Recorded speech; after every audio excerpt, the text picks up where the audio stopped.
Bo'ldi, mayli, gunoh ish qilibsiz, jinoyat qildingiz. Bo'ldi, esdan chiqaring, tavba qiling, qaytib qilmang. Qaytmang gunoh. Qaytmang unga.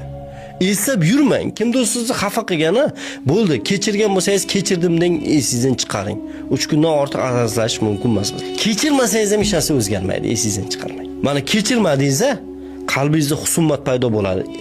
U odamga buning hech qanday zarari yo'q. Lekin Sizga zarari bor. Bitta ishi o'xshamadi. Endi yangidan boshlang. Va bitta joydan sizni ishdan bo'shatdi. Assalomu alaykum, sog' bo'linglar. Bo'ldi. ularga qanaqadir yomonlik Yo'q, uni nima qilasan yopishib? Bir joyda sizni xohlamayapti. Eng yaxshi yo'li ketish kerak. Uni o'ylab yurish kerak emas. Siqilib, men senlarga ko'rsatib qo'yam. Yo'q. Mana shu asabiylik keltirib chiqadi. Bemormisiz? Palon payti agar men mashinani chapga burganimda, avariya bo'lmas edimda, keyin belim sinib, mana bu bemorlik bo'lmas. Unaqa emas. Bo'ldi. o'tib ket. O'tdi. Oqadigan suv oqib ketdi.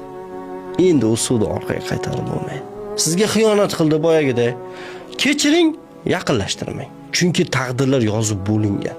Siqilsangiz ham shu taqdir, siqilmasangiz ham shu taqdir.